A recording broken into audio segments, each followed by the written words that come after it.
Hello বন্ধুরা, commerce জ্ঞান মন্দির ইউটিউব চ্যানেলে আমি তরুণ পারিয়াল তোমাদের সকলকে স্বাগত জানাই। কস্ট অ্যাকাউন্টিং থেকে ইকোনমিক অর্ডার কোয়ান্টিটির আরেকটি পার্ট নিয়ে আজ আমি তোমাদের সামনে হাজির হয়েছি। লাস্ট ভিডিওতে আমরা ইকোনমিক অর্ডার কোয়ান্টিটি থেকে থিওরিটিক্যাল টপিকগুলোকে কভার করেছিলাম, তার সাথে ইকোনমিক অর্ডার কোয়ান্টিটির ফর্মুলা এবং মেথড নিয়ে আলোচনা করেছিলাম।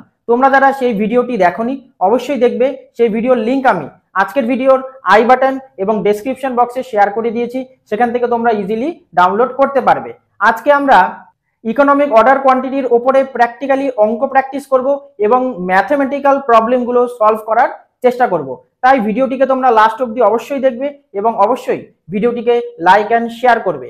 তোমরা যারা চ্যানেলে নতুন এবং এখনো তোমরা যারা চ্যানেলটিকে সাবস্ক্রাইব করোনি তাহলে অবশ্যই চ্যানেলটিকে সাবস্ক্রাইব করবে আর পাশে থাকা অল নোটিফিকেশন বেল আইকনকে প্রেস করে দেবে সমস্ত নতুন টপিকের আপডেট পাওয়ার জন্য। আর অবশ্যই তোমরা কমেন্ট করবে, তোমাদের কোনো ডাউটস, কোয়ারিজ বা কোনো কোশ্চেন থাকলে অবশ্যই সেটা কমেন্ট বক্সে উল্লেখ করবে। তাহলে চলো দেরি না করে শুরু করা যাক। তাহলে বন্ধুরা শুরু করছি আজকের টপিক। তো প্রথম অঙ্কতে বলা হয়েছে from the following particulars in respect of A material calculate the economic order quantity. এখানে বিভিন্ন ধরনের অপশন দেওয়া হয়েছে।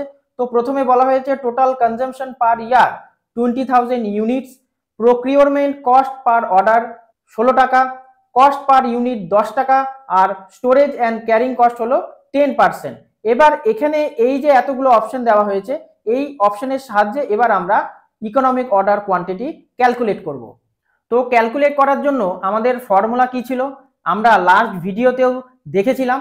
তো ফর্মুলা ছিল স্কোয়ার রুটের ভেতরে অর্থাৎ বর্গমূলের ভেতরে 2.d.o divided by C by I. এবার ডি মানে অ্যানুয়াল কনজাম্পশন। অ্যানুয়াল কনজাম্পশন আমাদের কত ছিল 20,000, যেটা প্রশ্নের মধ্যে দেওয়া হয়েছে টোটাল কনজাম্পশন পার ইয়ার, অর্থাৎ সারা বছরে আমাদের টোটাল কত কনজাম্পশন হচ্ছে, আমরা কতটা ইউজ করছি, সেটা ছিল 20,000 ইউনিট।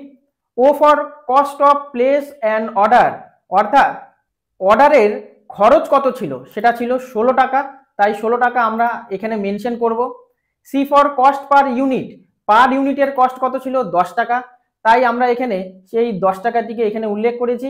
আর আই ফর এখানে দেওয়া হয়েছে carrying cost per unit per Anam, অর্থাৎ সারা বছরে পার ইউনিটে আমাদের কত ক্যারিং কস্ট হয়েছে, তো সেটা এখানে দেওয়া হয়েছে 10% আমাদের ক্যারিং কস্ট হয়েছে। এবার এই ফর্মুলার সাহায্যে আমরা এবার ইকোনমিক অর্ডার কোয়ান্টিটিকে ক্যালকুলেট করব। তো ফর্মুলার মধ্যে আমাদের পুরো অঙ্কটাই স্কোয়ার রুট বা বর্গমূলের ভেতরেই করতে হবে, তাই আমরা এখান থেকে স্কোয়ার রুটের অপশনটিকে এখান থেকে আমরা অ্যাক্টিভ করে নিলাম আর এখানে গিয়ে আমরা পেস্ট করে দিলাম। এবার আমাদের যেটা করতে হবে সেটা আমরা এখানে এক এক করে উল্লেখ করব। তো প্রথমে আমাদের ফর্মুলার মধ্যে দেওয়া ছিল 2 ইন্টু ডি ইন্টু ও, এখানে যে পয়েন্টের কথা উল্লেখ করা হয়েছে সেই পয়েন্ট মানে ইন্টু, তাই আমরা এখানে প্রথমে আগে লিখব 2, তারপরে দেব ইন্টু। এবার আমাদের বলা হয়েছে D, D for annual consumption. Annual আমরা টোটাল কনজাম্পশন করেছিলাম 20,000, তাই আমরা এখানে 20,000 উল্লেখ করে দিলাম ইন্টু। এবার ও ফর কি বলা হয়েছে, ও ফর বলা হয়েছে cost for place and order 16 টাকা, তাই আমরা এখানে এসে আবার এখানে আমরা 16 টাকাকে উল্লেখ করব, 16 টাকা উল্লেখ করে দিলাম। এবার divided by C by I, C অর্থাৎ cost per unit, cost per unit কত 10 টাকা, তাই আমরা এখানে এসে ডিভাইডেড বাই 10 টাকা উল্লেখ করলাম, তার সাথে ইন্টু বলা হয়েছে আই, আই অর্থাৎ ক্যারিং কস্ট, ক্যারিং কস্ট কত হয়েছে 10%, তাই আমরা এখানে 10% উল্লেখ করে দিলাম। এবার আমরা এই অঙ্কটিকে সলভ করব। আবার এখান থেকে স্কোয়ার রুটের অপশনটিকে আমরা এখানে নিয়ে আসব আর আমরা এখানে পেস্ট করে দিলাম। এবার স্কোয়ার রুটের ভেতরেই আমাদের অঙ্কটিকে সলভ করতে হবে, তাই 2 ইন্টু 20,000 ইন্টু 16, এখানে হলো 6,40,000, তার সাথে ডিভাইডেড বাই 10 ইন্টু 10%, তাই আমরা আবার এটাকে সলভ করব 10 ইন্টু 10% হয় 1 টাকা। এবার আমরা আবার এখান থেকে বর্গমূলের চিহ্নটিকে এখানটায় নিয়ে আসব আর নিয়ে এসে এখানে পেস্ট করে দেব। এবার আমাদের কিন্তু এখানে উল্লেখ করতে হবে যে 6,40,000 ডিভাইডেড বাই 1, অর্থাৎ সেম ভ্যালু 6,40,000 আমরা এখানে উল্লেখ করে দিচ্ছি। এবার স্কোয়ার রুটের ভেতরে আমরা এই ফিগারটিকে পেয়ে গেলাম। এবার আমরা স্কোয়ার রুটের হিসাবে এই ফিগারটিকে ভাঙবো, 6,40,000কে ভাঙবো। তো প্রথমে আমরা কি করব, প্রথমে আমরা এখানে একটা যেটা কাজ করব সেটা হলো প্রথম যে দুটো তিনটে চারটে যতগুলোই সংখ্যা তোমাদের প্রথমে থাকবে সেই প্রথম সংখ্যাটিকে তোমাদের স্কয়ার রুটের ভেতরে ফেলতে হবে। তাই আমরা এখানে স্কয়ার রুটের ভেতরে সেই সংখ্যাটিকে নিয়ে আসবো, অর্থাৎ 64 অনলি 64 কে আমরা এখানে স্কয়ার রুটের ভেতরে করে দিলাম। এবার এখানে দেখো 64 এর পরে কটা শূন্য আছে, চারটে শূন্য আছে। চারটে শূন্যর হিসাবে আমরা এখানে ধরে নিচ্ছি 10,000। তাই আমরা এখানে আবার স্কয়ার রুটের ভেতরে 10,000 সংখ্যাটিকে আমরা এখানে পুট আপ করব। পুট আপ করে দিলাম। এবার আমরা এর বর্গমূলের অঙ্কের সমাধান করব। এবার আমরা 64কে যদি 2 দিয়ে ভাগ করি তাহলে আমাদের অ্যান্সার কি হবে? 64-র অর্ধেক 32, 32-এর অর্ধেক 16, আর 16-র অর্ধেক হলো 8। তাই আমরা এখানে এসে 8 সংখ্যাটিকে এখানে আমরা উল্লেখ করে দেব। তাই আমরা 8 লিখলাম। এবার 10,000কে আমরা যদি ভাঙি তাহলে সেটা 10 দিয়েও ভাঙা যাবে, আবার 100 দিয়েও ভাঙা যাবে। 100 × 100 10,000। তাই আমরা এখানে সরাসরি 100 কথাটি আমরা এখানে উল্লেখ করব। উল্লেখ করে দিলাম। এবার 8 × 100 করলে আমাদের অ্যান্সার হয় 800। তাই আমরা এখানে প্র্যাকটিক্যালি সেটা দেখব। 8 × 100 800। এই 800 ইউনিট হলো আমাদের কারেক্ট অ্যান্সার।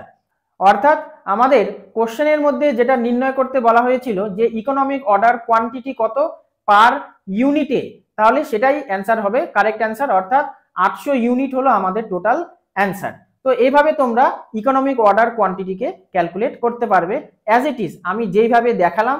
আর বর্গমূলের অঙ্কগুলোকে কিন্তু তোমরা খুব ভালো করে প্র্যাকটিস করবে। যদি তোমরা বর্গমূলের অঙ্ক ভুলে গিয়ে থাকো তাহলে গুগলে একবার সার্চ করে নিও, বা তোমাদের ক্লাস 7, 8, 9 এর অঙ্কের বই যদি থাকে তো সেখান থেকেও একবার তোমরা প্র্যাকটিস করে নিতে পারো। তবে সিস্টেম অ্যান্ড ফর্মুলা সেম। এবার আমরা আরেকটি অঙ্ক প্র্যাকটিস করব। তো বলা হয়েছে এ manufacturer used 75,000 units of a particular material per year. The material cost is 1.50 per unit and the carrying cost is estimated to be 25% per annum of average inventory cost. The cost of placing an order is 250. তো এখানে বলা হয়েছে you are requiring to determine the economic order quantity and frequency of order per annum. অর্থাৎ এখানে তোমাদের economic order কোয়ান্টিটির সাথে number of অর্ডারকেও calculate করতে হবে। তাই আমরা এবার ইকোনমিক অর্ডার কোয়ান্টিটির সাথে নাম্বার অফ অর্ডার কিভাবে ক্যালকুলেট করতে হয় তো সেটাও শিখব। তো ইকোনমিক অর্ডার কোয়ান্টিটির ফর্মুলা সেম। প্রথমে যে ফর্মুলা নিয়ে আমরা আলোচনা করেছিলাম সেই ফর্মুলাই এখানে অ্যাপ্লিকেবল হবে। শুধুমাত্র নাম্বার অফ অর্ডার ক্যালকুলেট করার জন্য আমরা যে ফর্মুলাটি ইউজ করব সেটা হলো D/EOQ। ডি অর্থাৎ টোটাল ডিমান্ড। এখানে যে টোটাল ডিমান্ডের যে ভ্যালুটা এখানে আসবে সেই ভ্যালুর সাথে ডিভাইডেড বাই EOQ। অর্থাৎ আমরা যে টোটাল ইকোনমিক অর্ডার কোয়ান্টিটির যে ভ্যালু আমরা নির্ণয় করব সেই ভ্যালুকে ডিভাইডেড করে দিলেই আমরা নাম্বার অফ অর্ডার ক্যালকুলেট করতে পারবো। তাহলে চলো আমরা এক এক করে এখানে ফর্মুলা অনুযায়ী ক্যালকুলেশনের জন্য অ্যামাউন্টগুলোকে পুট আপ করি। তো প্রথমে আমরা ডি ফর ডিমান্ড অর্থাৎ অ্যানুয়াল কনজাম্পশন কি হয়েছে সেটা এখানে পুট আপ করব। তো বলা হয়েছে অ্যানুয়াল কনজাম্পশন আমরা করেছি পার ইয়ারে 75,000 ইউনিট। তাই আমরা এখানে 75,000 উল্লেখ করে দিলাম। এবার ও ফর বলা হয়েছে cost for placing an order. তো প্লেসিং অ্যান অর্ডার কস্ট কি আছে? প্রশ্নতে দেওয়া ছিল the cost of placing an order is 250। তো সেটাই আমরা এখানে উল্লেখ করে দেবো, 250 টাকার কথা উল্লেখ করলাম। এবার বলা হয়েছে কস্ট পার ইউনিট কি ছিল? কস্ট পার ইউনিট হিসেবে আমরা এখানে উল্লেখ করব ম্যাটেরিয়াল কস্ট 1.50 পার ইউনিট। তো সেটাই আমরা এখানে উল্লেখ করে দেবো 1.50 পার ইউনিট। এবার লাস্ট বলা হয়েছে carrying cost per unit per annum. সারা বছরে ক্যারিং কস্ট কি কি আছে? তো প্রশ্নের মধ্যেই বলা আছে যে the carrying cost is estimated to be 25% per annum. তো 25% এর কথা আমরা এখানে উল্লেখ করে দেব, করে দিলাম। তো এইবার এখানে আমরা যে ফিগারগুলোকে বসালাম এই হিসাবে আমরা এবার প্রথমে ইকোনমিক অর্ডার কোয়ান্টিটিকে ক্যালকুলেট করব। তো ফর্মুলাটিকে আমরা উপর থেকে প্রথমে আগে নিচে নিয়ে আসব। তাই আমরা ফর্মুলাটিকে এখানে বসিয়ে দিলাম। এবার এই হিসাবে আমরা এক এক করে ফিগারগুলোকে বসাবো। তো প্রথমে স্কয়ার রুটের চিহ্নটিকে এখানটায় নিয়ে আসবো, অর্থাৎ বর্গমূলের চিহ্ন। এবার এখান থেকে ফার্স্টে বলা হয়েছে 2, তাই আমরা এখানে 2 মেনশন করলাম। ইনটু দেব ডি। ডি ফর ডিমান্ড কত ছিল? ৭৫,০০০ ইউনিট, তাই আমরা এখানে ৭৫,০০০-এর কথা উল্লেখ করলাম। ইন্টু বলা হয়েছে O for cost for placing an order কত ছিল ২৫০ টাকা আমরা এখানে উল্লেখ করে দিলাম। এবার divided by C into I. C কত? সি বলা হয়েছে কস্ট পার ইউনিট 1.50, তাই আমরা এখানে 1.50 উল্লেখ করলাম। ইন্টু বলা হয়েছে আই মানে ক্যারিং কস্ট কত 25%, তাই আমরা এখানে 25% উল্লেখ করলাম।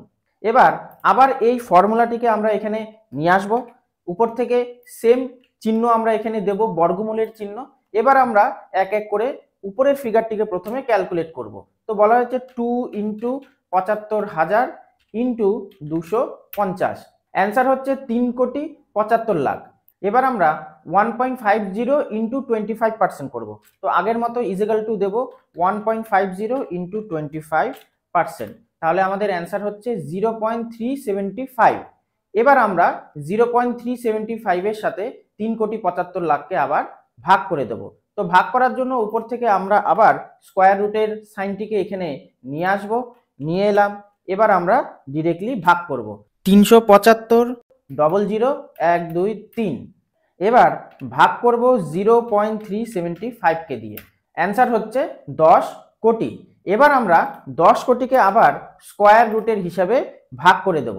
তো প্রথমে এখানে দেখো, প্রথম যে সংখ্যা দেওয়া আছে, আমরা যদি একক দশক শতক হিসেবে যদি দেখি, তো প্রথমে একক দশক শতক হাজার, হাজার বলতে আমরা 10,000 ক্যালকুলেট করব, তারপরে আবার একক দশক শতক হাজার 10,000। তো পাশাপাশি আমরা 10,000 10,000 করে দুটো সংখ্যা আমরা দেখাতে পারি, তাই আমরা এখানে 10,000-এর কথা উল্লেখ করব। 1 0 1 2 3, এই 10,000 আমরা এখানে পেস্ট করলাম। এবার তার পাশে আরেকটি 10,000 আমরা উল্লেখ করে দেব।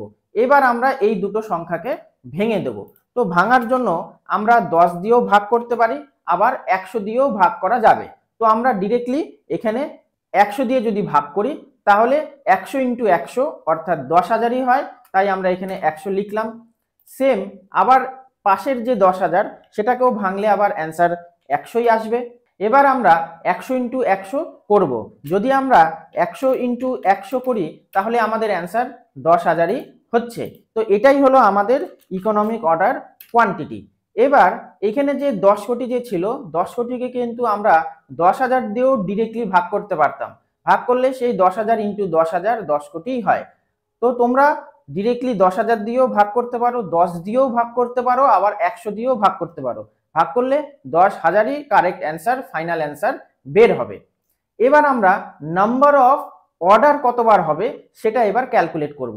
ক্যালকুলেট করার জন্য কি করব, উপরে যে ফর্মুলাটি দেওয়া ছিল সেটা ছিল ডি বাই ইও কিউ। ডি কত ছিল? ডি ছিল ৭৫,০০০, আর ইও কিউ আমরা কত নির্ণয় করলাম? নির্ণয় করলাম 10,000 ইউনিট। তাই আমরা এখানে প্রথমে কি করব, প্রথমে আমরা ৭৫,০০০-কে এখানে নেব, ডিভাইড করে দেব 10,000-কে দিয়ে, ভাগ করলে হয় 7.5, অর্থাৎ এটি হলো আমাদের নাম্বার অফ অর্ডার। তো এইভাবে তোমাদের ইকোনমিক অর্ডার কোয়ান্টিটি এবং নাম্বার অফ অর্ডারকে ক্যালকুলেট করতে হবে। ইজি অঙ্ক, ইজিলি তোমরা পারবে, একটুখানি প্র্যাকটিস করে নিও, প্র্যাকটিস করলেই তোমরা অঙ্কটিকে সলভ করতে পারবে। এবার আমরা আরেকটি অঙ্ক দেখব।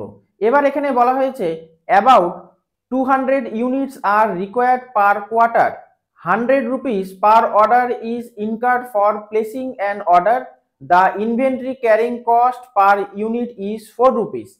The reorder level is 350 units. The maximum usage is 25 units per week and the reorder period is 4 to 6 weeks. তো এবার প্রশ্নতে বলা হয়েছে ক্যালকুলেট ইকোনমিক অর্ডার কোয়ান্টিটি আর ম্যাক্সিমাম লেভেল, অর্থাৎ আমাদের এবার এখানে ইকোনমিক অর্ডার কোয়ান্টিটির সাথে ম্যাক্সিমাম লেভেলকেও ক্যালকুলেট করতে হবে। কিভাবে করব? ইকোনমিক অর্ডার কোয়ান্টিটির formula same, 2 into D into O divided by C into I over square root. আর ম্যাক্সিমাম লেভেলকে ক্যালকুলেট করার জন্য আমরা ডিফারেন্ট স্টক লেভেলের মধ্যে যে ম্যাক্সিমাম লেভেলের যে ফর্মুলা ছিল সেই ফর্মুলাটিকেই আমরা এখানে ডিরেক্টলি অ্যাপ্লাই করব। কিভাবে করব সেটা এবার আমরা অঙ্কের মাধ্যমে প্র্যাকটিস করব। তো নিচে আমি এখানে already economic order quantity calculate করার ফর্মুলা পেস্ট করে রেখেছি। তো সেই ফর্মুলা হিসাবে আমরা এবার শুধুমাত্র ফিগারগুলোকে ক্যালকুলেশনের জন্য এখানে পুট আপ করবো। তো প্রথমে বলা হয়েছে ডিমান্ড কি ছিল, আমাদের অ্যানুয়াল ডিমান্ড কত ছিল। তো এখানে বলা হয়েছে 200 ইউনিট পার কোয়ার্টার। কোয়ার্টার বলতে 3 মাস অন্তর অন্তর আমাদের 200 ইউনিট লাগছে, কিন্তু আমাদের বের করতে হবে কি অ্যানুয়াল কনজাম্পশন পার ইয়ারে কত। তাই আমরা এখানে কি করব 200 ইন্টু 4, অর্থাৎ 3 মাস অন্তর অন্তর আমরা অর্ডার করি, কিন্তু আমাদের বের করতে হবে বছরের হিসেবে, তাই 3 4 12, তাই 200 ইন্টু 4 এখানে করতে হবে। এবার O for cost for placing an order. তো অর্ডারের জন্য কত এখানে দেওয়া হয়েছে, বলা হয়েছে 100 টাকা পার অর্ডারের জন্য আমাদের অর্ডার প্লেসিং কস্ট ছিল, তাই আমরা এখানে 100 উল্লেখ করে দেব। এবার C for cost per unit. Cost per unit কিন্তু কোশ্চেনের মধ্যে কোথাও উল্লেখ করা নেই, তাই কস্ট পার ইউনিট এখানে আমাদের বের করার প্রয়োজন নেই। এবার I for carrying cost per unit per Anam. এখানে ক্যারিং কস্ট হিসাবে বলা হয়েছে the inventory carrying cost is per unit is 4 rupees, তাই আমরা এখানে 4 টাকা উল্লেখ করে দিলাম। এবার আমরা এই ফর্মুলার হিসেবে আর এখানে আমরা যে ফিগারগুলোকে আইডেন্টিফাই করলাম সেই ফিগারের হিসেবে আমরা এবার ফাইনাল ক্যালকুলেশন করব। তো প্রথমে আমরা লিখব 2 ইন্টু ডি। ডি অর্থাৎ এখানে বলা হয়েছে 200 ইন্টু 4, অর্থাৎ 4 দুগুণা 8, 8 অর্থাৎ 800। এখানে আমরা লিখলাম ইন্টু ও, ও অর্থাৎ 100, আমাদের যেটা অর্ডার কস্ট ছিল, তাই আমরা এখানে 100 লিখলাম। এরপরে ডিভাইডেড বাই আমরা করব 4, কারণ আমাদের কাছে কস্ট পার ইউনিট নেই, শুধুমাত্র ক্যারিং কস্ট পার অ্যানাম দেওয়া আছে, তাই আমরা এখানে 4 উল্লেখ করে দিলাম। এবার আমরা এই হিসাবে ফার্স্টে ক্যালকুলেট করব। তো প্রথমে আমরা ইজিক্যাল টু দিয়ে 2 ইন্টু 800 ইন্টু 100 আমাদের হচ্ছে 1,60,000 ডিভাইডেড বাই 4। এবার আমরা ফাইনাল স্কোয়ার রুট বা বর্গমূলের ক্যালকুলেশন এখানে করব। তো এখানে বলা হয়েছে 1,60,000 ডিভাইডেড বাই 4, তাই ইজিক্যাল টু 1,60,000 ডিভাইডেড বাই 4 করলে আমাদের অ্যান্সার আসছে 40,000। এবার আমরা 40,000কে এবার স্কোয়ার রুটের হিসেবে আমরা এবার ভেঙে দেব। 40,000কে আমরা 2 দিয়ে ভাগ করতে পারি, যদি 2 দিয়ে ভাগ করি তাহলে 40,000 ডিভাইডেড বাই 2, অর্থাৎ অ্যান্সার হচ্ছে 20,000। এবার 20,000কে আমাদের ভাগ করতে হবে 10 দিয়ে। কিভাবে করব, আবার উপর থেকে এই সাইনটিকে স্কোয়ার রুটের সাইনটিকে নিচে নিয়ে এলাম। এবার ইজিক্যাল টু 20,000 ডিভাইডেড বাই 10, তাহলে হচ্ছে 2,000। 2,000কে আমরা এবার আবার 10 দিয়ে ভাগ করতে পারি, তাই আমরা উপর থেকে স্কোয়ার রুটের সাইনটিকে আবার নিয়ে এলাম। এবার এখানে equal to 2,000 divided by 10, answer হচ্ছে 200। এবার এইভাবে তোমরা 40,000কে ভাগ করে 200 অ্যান্সার নিয়ে আসতে পারো, অথবা 200 ইন্টু 200 অর্থাৎ 40,000 হয়ে যায়, তাই তোমরা ডিরেক্টলি 200 দিয়েও ভাগ করতে পারো, অথবা আমি এখানে যেভাবে ভাগ করলাম প্রথমে 40,000কে 2 দিয়ে ভাগ করলাম, তারপরে 2,000কে 10 দিয়ে ভাগ করলাম, করে আমাদের অ্যান্সার হলো 200। তো এই 200ই হলো আমাদের ইওকিউ অর্থাৎ ইকোনমিক অর্ডার কোয়ান্টিটি। তো এভাবে তোমরা ইকোনমিক অর্ডার কোয়ান্টিটিকে ক্যালকুলেট করতে পারবে। এবার আমরা এই অঙ্কের আরেকটি পার্টকে সলভ করব, যেখানে আমরা ম্যাক্সিমাম লেভেল ক্যালকুলেট করব। এবার আমরা যখন ডিফারেন্ট স্টক লেভেল নিয়ে আলোচনা করেছিলাম, তো সেখানে আমরা reorder level, maximum, minimum, danger এবং এভারেজ স্টক লেভেল নিয়ে আলোচনা করেছিলাম। তো সেই টপিকটিকেই আমরা এখানে আবার রিক্যাপ করব। তো ম্যাক্সিমাম অর্ডার লেভেল ক্যালকুলেট করার জন্য আমাদের যে ফর্মুলাটি দেওয়া হয়েছে সেটা হলো reorder quantity plus reorder level minus minimum consumption into minimum reorder period. তো এবার আমরা এই ফর্মুলার সাহায্যে ম্যাক্সিমাম অর্ডার লেভেলকে ক্যালকুলেট করব। তো প্রথমে বলা হয়েছে রিঅর্ডার কোয়ান্টিটি। রিঅর্ডার কোয়ান্টিটি বলতে আমরা এখানে যে ইকোনমিক অর্ডার কোয়ান্টিটিকে ক্যালকুলেট করলাম, আমাদের যে অ্যান্সার এলো 200, তো এটি হলো আমাদের রিঅর্ডার কোয়ান্টিটি, তাই আমরা এখানে 200 লিখতে পারি। তার সাথে আমরা প্লাস করে দেব রিঅর্ডার লেভেল। রিঅর্ডার লেভেল কি ছিল, আমাদের প্রশ্নতে রিঅর্ডার লেভেল বলতে 350 ইউনিটের কথা বলা হয়েছে, তাই আমরা এখানে প্লাস করে 350 ইউনিট এখানে বসিয়ে দেব। এবার আমরা মাইনাস করব, ব্র্যাকেট ওপেন করলাম। এবার মিনিমাম কনজাম্পশন কি বলা হয়েছে, যে সব থেকে কম ইউজ যেটা হয়েছে সেটা হলো মিনিমাম ইউজেস 25 ইউনিটস, তাই আমরা এখানে এসে সরাসরি 25 এখানে উল্লেখ করব। তার সাথে ইনটু করব, মাল্টিপ্লাই করব মিনিমাম রিঅর্ডার পিরিয়ড। মিনিমাম সব থেকে কম রিঅর্ডার পিরিয়ড ছিল 4 সপ্তাহ, তাই আমরা এখানে 4 উল্লেখ করলাম, ব্র্যাকেট ক্লোজ করলাম। এবার আমরা এটার ফাইনাল রেজাল্ট ক্যালকুলেট করব। তো প্রথমে আমরা 200 প্লাস 350, আমাদের অ্যান্সার হচ্ছে 550, তার সাথে আমাদেরকে মাইনাস করতে হবে 25 ইন্টু 4, অর্থাৎ 4 25 100। তাই আমরা এখানে কি করব, ইজিক্যাল টু 550 মাইনাস 100, অ্যান্সার হচ্ছে 450। তো এই 450 হলো আমাদের ম্যাক্সিমাম অর্ডার লেভেল। তো এইভাবে তোমরা ম্যাক্সিমাম অর্ডার লেভেলকে ক্যালকুলেট করতে পারবে। তো ইকোনমিক অর্ডার কোয়ান্টিটির সাথে এই ধরনের maximum level, minimum level, reorder level বা এভারেজ স্টক লেভেলের কথা যদি উল্লেখ থাকে, তাহলে এইভাবেই ফর্মুলাকে অ্যাপ্লাই করে তোমাদের অঙ্কগুলোকে সলভ করতে হবে। তাহলে আজ আমরা এখানেই বিদায় নিচ্ছি।